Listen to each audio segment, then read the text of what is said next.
Day, Another live, late night. another time doing a thing.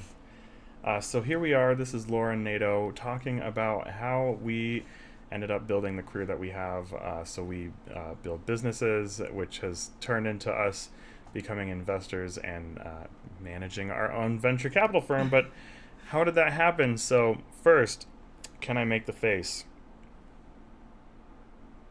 just like the picture above? Almost. Anyways, so without further ado, let's first talk about how you can actually learn how to build and manage your own assets.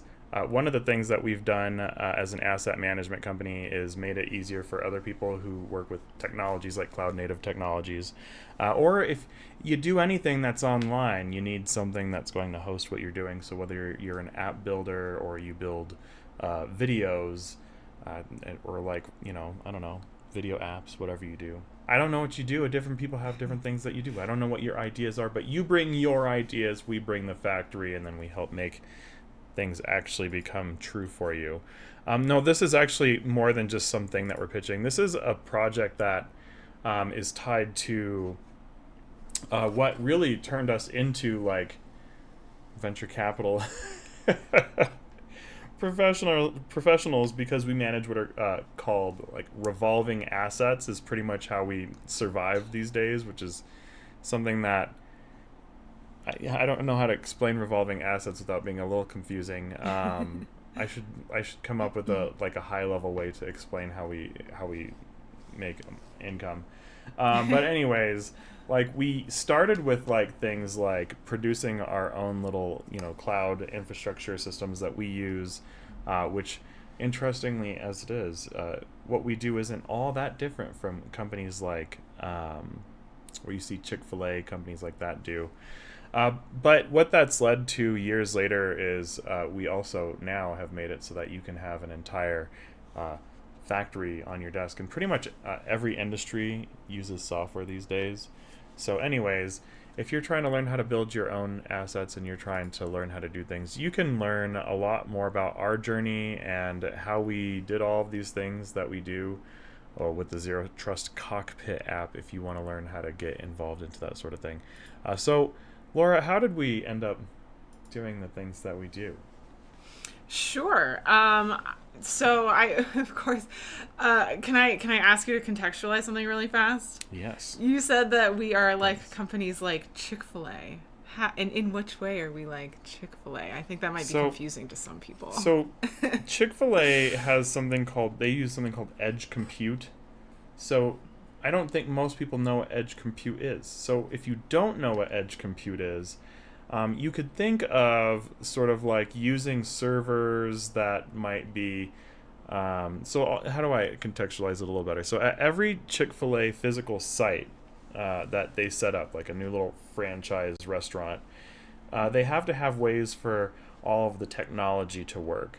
And so then they get little tiny servers that are edge servers that then are the servers for that location. And now, Yeah, so yeah. every location has its own edge node essentially. Yeah, so instead of like, okay, so we just opened up a new office and we need more resources, we're going to scale AWS bigger or scale Azure bigger. They don't scale that way. They just can. Now we have a new plot of land. You can easily just put more bare metal in this plot of land.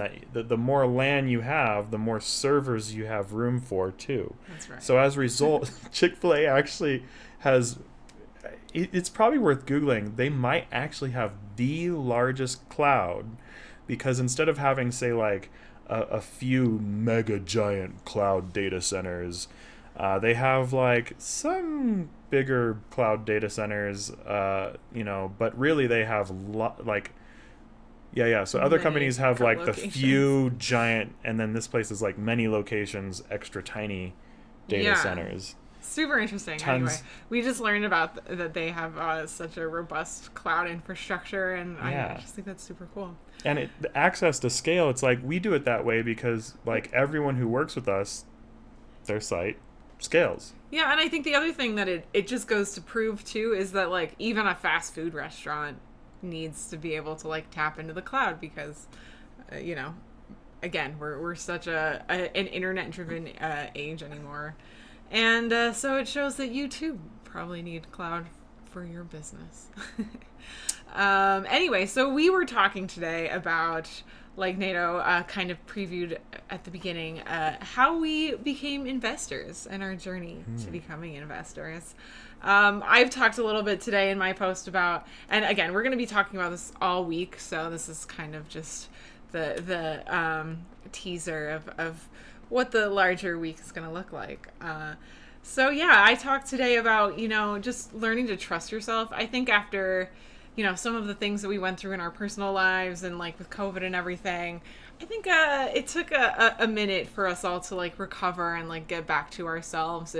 And for me personally, it took me a minute to learn to like listen to that inner voice again. It's just like in the chaos of everything that was going on, it was just it's a lot. It's a lot going on. Yeah. So I think it was just a kind of a good reminder of like, okay, when you get kind of lost in the noise of life, like, and you don't know where to go or what to do, or you feel a little lost, you can always just try and get back to yourself. And because really all of the answer, like they say, all of the answers lie within yourself. And if you can just, get rid of all of the noise, you can usually find what you're looking for. And really what I was talking about in this post particularly was like finding your own path, doing what you want to do with your life and not what kind of society tells you to do. Because I think there's like kind of a very predictable path that you can follow in this life that doesn't require any introspection. It kind of you just kind of do it,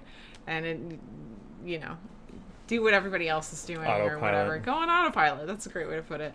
But it takes a little more work to really like think about yourself and like be comfortable with yourself and know yourself well enough to know what you actually want out of this life. So that's what I posted about today. And Nato, you posted about, your journey to becoming an investor and a venture capitalist. Do you want to talk a little bit about that? Or well, you lived it with me. What was it like? What did it feel like? It's been quite the journey. We were talking today about how it was sort of an organic thing that we got to this place where, from just developing our own businesses and our own business assets, it kind of just naturally like progressed to this point where, now we're able to help other companies, and not just help, but like, it essentially invest, whether that's like through mentorship or by providing assets to companies. And now we're starting a fund to hopefully, we can have some institutional funding to provide investment in companies in the future.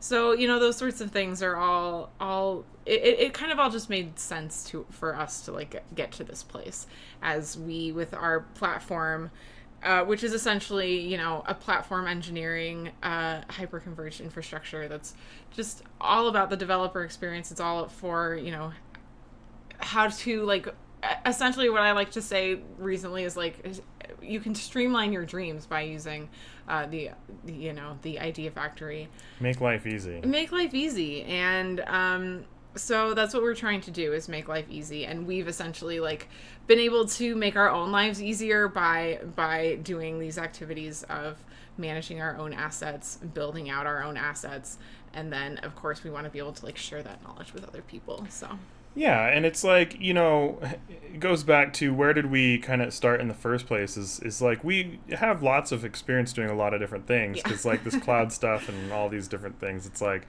in 2011, I was, Microsoft certified, working in data centers, working with like tons of servers, and then moving into doing like cybersecurity work for like big enterprises and expanding companies into like other countries and things like that. Mm-hmm. So, we come from doing, things like that. I come from creating just like new technologies for big firms who have the money to like afford like, so, you can work in a lab, and in the lab they can afford to fund for you to just sit there and come up with ideas that are gonna like make the next big thing and get the next something that's the first to market. So I made like a first to market like GDPR solution, things like that. And it's like most people don't even know what GDPR is unless you deal with any form of audit and regulation and deal with federal trade, that sort of thing.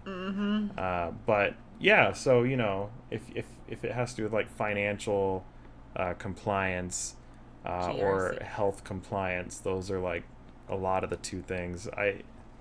Yeah. So, you know, I think a lot of what we led to us here too is, I know Laura's saying like we can help people, and while helping people is a goal, definitely, it's also one of those things that it wasn't a plan that we were like, oh, we want to become venture capitalists. We're going to build we Right. never actually said that we're going to build a venture capital firm. We never actually strategized or originally to build a venture capital firm.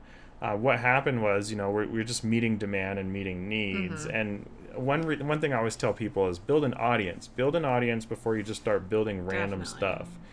And I've had people say, hey, Nato, you always seem like you're doing something. I'm never doing anything different. That's one of the biggest misconceptions that I think that we run into is it's very rare that we do this. We've been doing the same stuff since like 2018, and we relive, and we teach it too in 3-year cycles.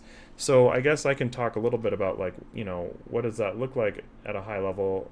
Once again, if you really want to see, we actually have like the Cloud Underground 3-year cycle, quite literally like pretty much recorded for like how we did it, how we built it, all the way, like it goes all the way back to 2020. I'm not even joking. We have stuff going back to that, and you get an application so that you can actually start doing things. So all the stuff that allowed me to like basically start doing all the stuff that we did, the Zero Trust Cockpit has all that stuff just built into it. That's right. Just in one app. And yeah, anyway, so we teach the stuff. It's cheap. You can join the DevSecOps Dojo. But really, let's take a look at how did we get here? How did we get here? So I'll take a look at the chats real fast while you're into it. I think it's seriously important to consider, you know, I say we really do like the same thing over and over again, but not completely the same. We improve what we do. We take something and we try to iterate and innovate the same things that we kind of teach. So what I always recommend to people is like, you know, how do you start with anything? How do you start? I mean, I do say, really, you need to just take action on things, but how do you even know, like, where to take action? I think it's really easy to overthink this one. I think it's really easy to do things that will just make you go out of business. I was looking through my feed, and, you know, there's some of the, like, bigger names out there, different people, and I just saw one of, you know, like, Grant Cardone's post, and he's like, don't make your passion your business. And it's funny because I made a post about that a little more recently too, like don't make your passion your business, because it's a little more complicated. If you have a passion and you want to have more time for your passion, I think that there's this like idea that if you like do your passion, then like every day will suddenly feel like it's not work ever again, and you'll never work a day in your life. But in reality, it makes the passion start to actually turn into work. And whatever it was that like brought the passion of like what was like me building like things like this Olympiad project that like transformed into like us building like Cloud Underground and building like real things.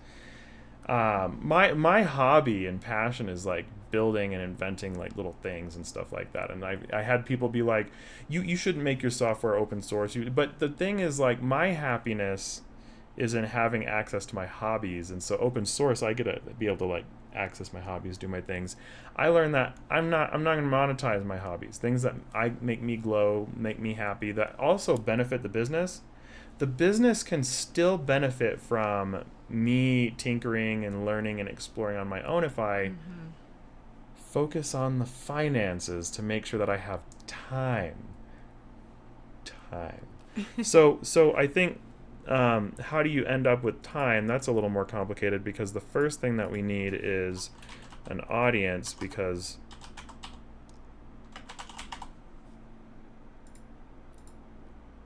in order to have time, you have to get to a point where you've built something that's sustainable or generating something. You don't generally just like start making money. If you're working like a standard job, chances are you don't really have. I don't know. I work normal jobs. I guess you really don't have time. You just like wake up, you work. Mm-hmm. Yeah, you have enough time for dinner. You go to bed, do it again. A weekend comes, you're just like, I take the car in to do a few chores, and then you crash on Sunday or something, and then wake up and do it all over again on That's Monday. right. Um, but if you're trying to get out of that sort of a thing, you could start by just like pumping the brakes and be like, I'll try to get through this like as directly as possible. But if you start by building an audience, that's going to save you from doing this thing that there's a trap. There's a trap that I'm going to tell you how to avoid. So the trap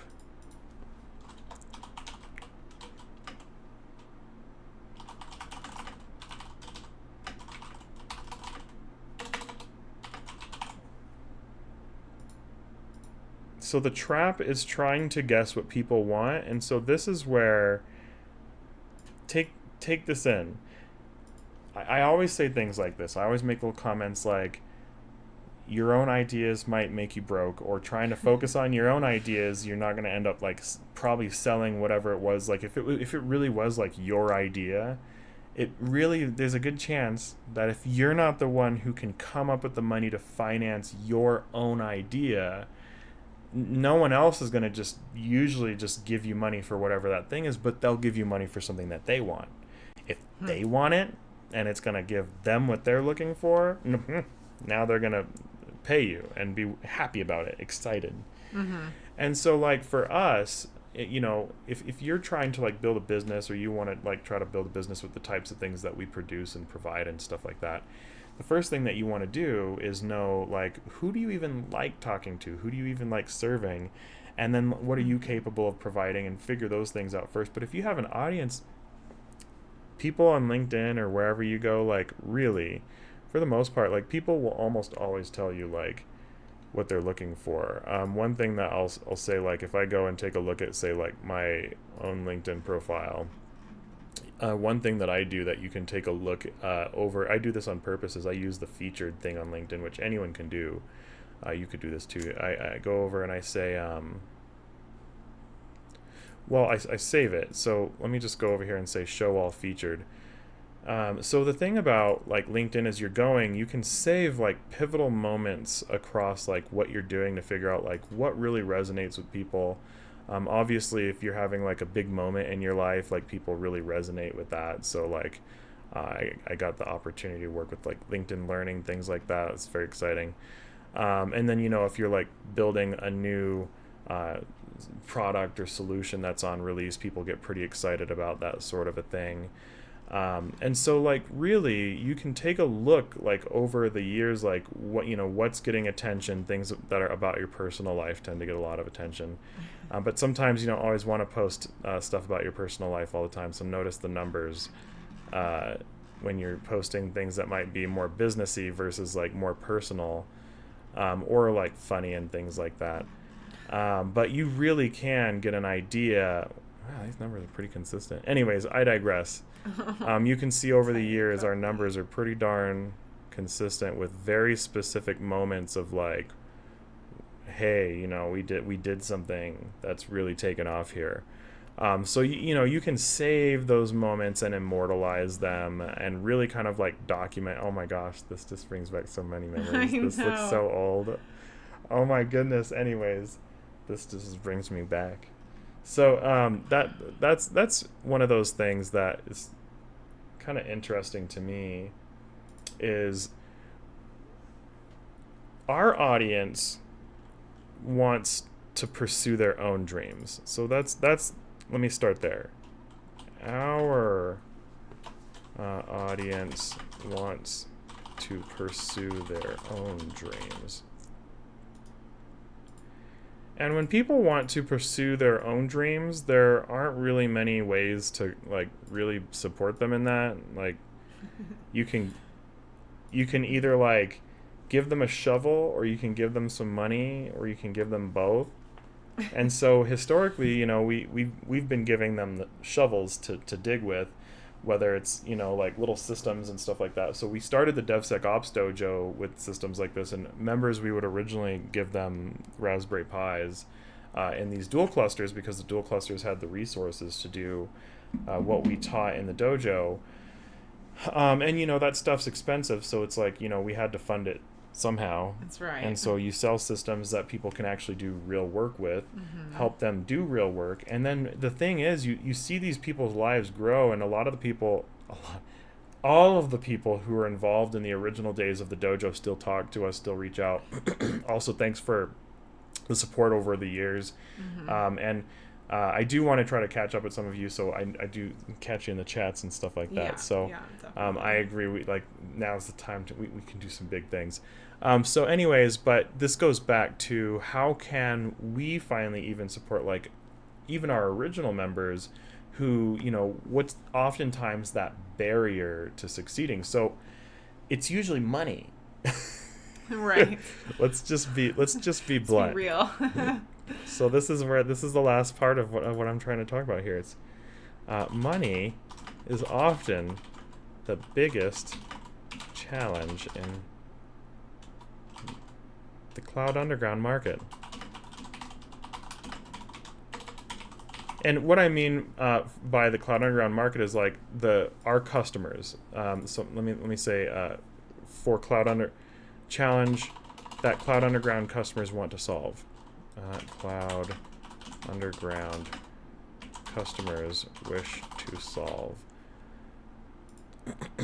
So, not necessarily money for the sake of money, but really, I guess, like, people want to be able to afford their ideas.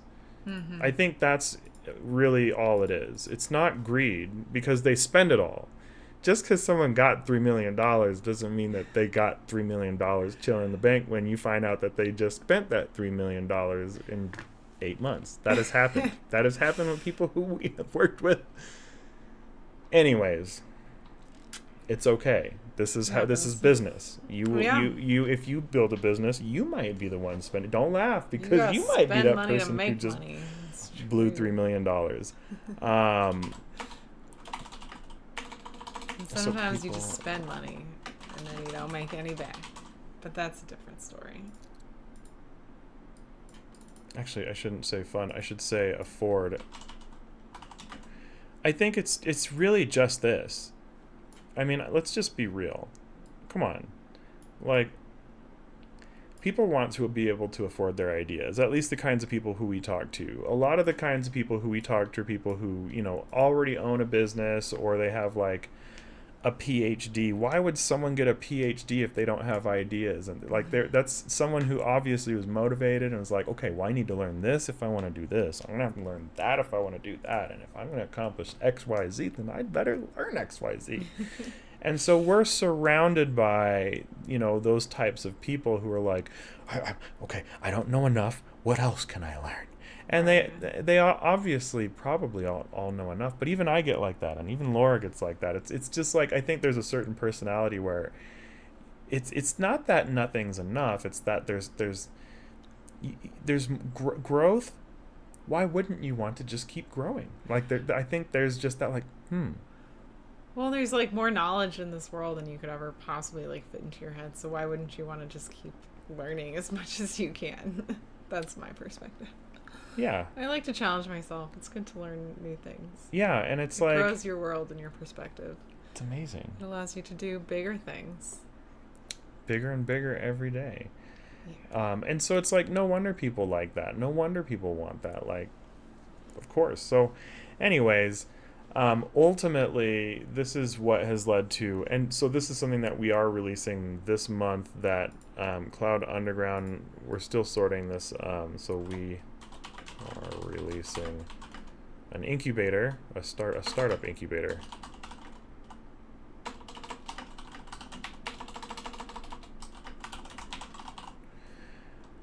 And so one thing that I'm excited about with this incubator is we are actually working to connect with other people who are in, who understand finance and funding in the startup world and helping people get off the ground.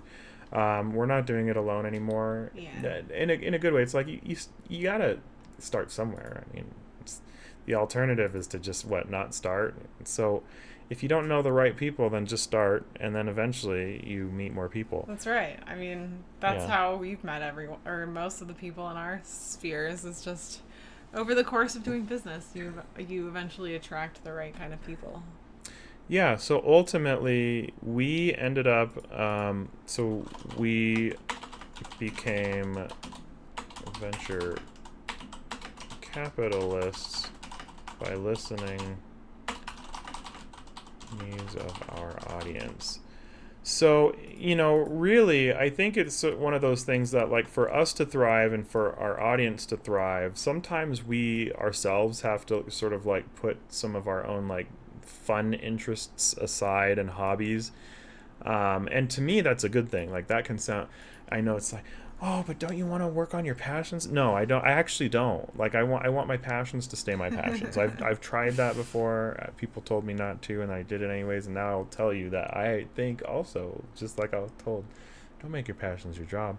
I also don't want, me personally, don't want my passions to be my job. I want to have the money give me maximum free time, and then I want the maximum free time to let me have access to as much of my passions as I want, without limits, without walls, without, if I want to, like, go and build some crazy, like, monstrous machine as a mad scientist that's gonna, like, I don't know, maybe I make a time machine because I felt like it, because I felt like it though, and because I could afford it. Yeah. Anyways, so that's a lot of what brought us to venture capital. Also, just like for me, it's like reclaiming a lot of myself by getting that separation between, like, my income and my passion, which obviously I've been able to achieve doing both in my lifetime, of, like, okay, so I can fund by building with my passion. But then it's really true. It's like suddenly it becomes really hard to make money when your light starts to die, and if you're, like, making your passion the thing that makes you make money, and all of a sudden it becomes the thing you dread every day, then all of a sudden it's like your light just dims, and you're like, the things you loved, they die. The things you really wanted in life, you stop caring, and then you're just like, you wake up and you're like, I don't even care about what I'm doing. You have all these nice things around you and, like, I don't even care. Mm-hmm. But you really, especially as business owners, to keep that fire going, sometimes the separation can make a big difference, where it's like, you know what, it's like, okay, now I'm going to go into work mode, I'm going to make some stuff happen, I'm going to get some results, come home, got some results, and you're like, now I can go do some cool stuff. So anyways, so now we're focused on, what's your idea? I'm not saying that you shouldn't fund your own passion or whatever, by, like, I mean, if you want to make your business your passion, different people work different ways. This is just my psychology. And it's also, in maybe you're someone who wants to do the kind of thing that I do, where you want to make, like, an unnecessary amount of money because maybe you have expensive hobbies too. Who knows? I don't know what your motivations are. I don't know why you'd want to do whatever it is that you'd want to do. But we're going to be releasing this incubator. We already have people who are part of the incubator program, so that's going to come up. We'll be talking about advisory boards that we're on at this point. So very excited that we were working with a bunch of boards, doing some very exciting stuff. And one of those boards is going to bring some superior firepower for how we can make startups. Like, if you're a startup and you want your life to change real fast, that's going to be amazing. I'm excited about what we've figured out. Anyways, more on that in the future. Be ready for it. So anyways, that will come up when the time is right. Big things happening. Thanks for listening to us, and we hope that you're sleeping well tonight so you can get some rest. Rest is an important thing. Do you have any final words? Final words? No. Final words? No, unless, yeah. Anyway. Yeah. Thanks all for joining us, and we'll see you tomorrow. Yeah, protect your passions. Become what your audience wants you to become, so that you can keep more time for your passion.